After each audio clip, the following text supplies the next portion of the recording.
Hey everyone, welcome. Today I would like to discuss with you the origin of illness, whether that illness be a mental illness, depression, physical illness, genetic illness, or any injury. I'd like to discuss the origin with you.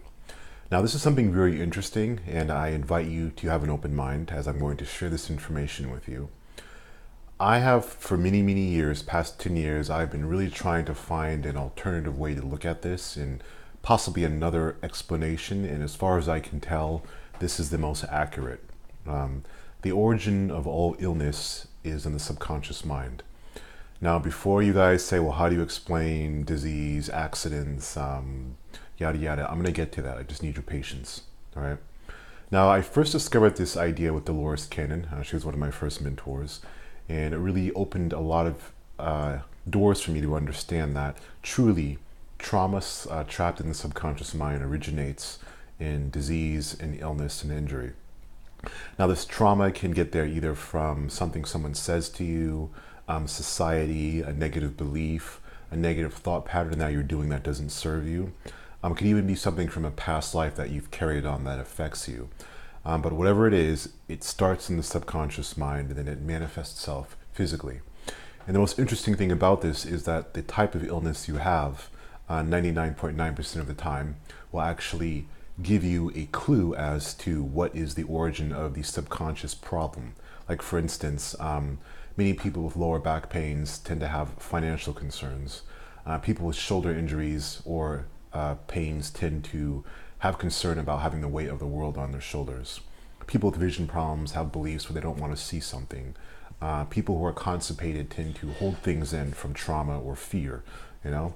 So, I mean, these are just a few examples of it. So when you start to understand this, it really starts to open your mind as to this.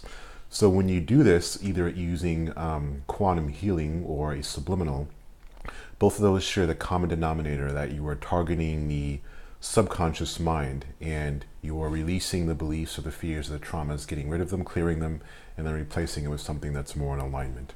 And usually every single time this happens, the person becomes instantly healed because it allows the body to heal.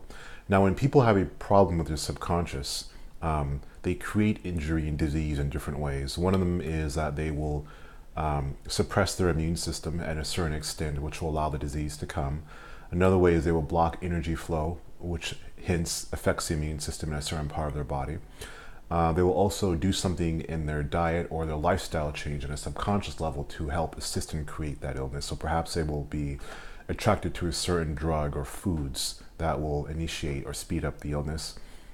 Anything else I'm missing here? We're talking about diets, or they might do something subconsciously injure themselves or create an injury due to that. So these are really important things to keep in mind.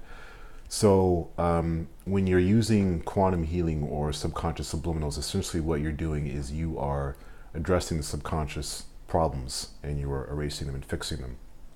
When you're using quantum healing, you're bringing the person to a very deep state of hypnosis, allowing the quote-unquote higher self or superconscious mind to come in and do the healing for you. When you're doing subliminals, you're just working directly with the subconscious as a programmer. So they're both very efficient, they both work. So I hope this answers your questions.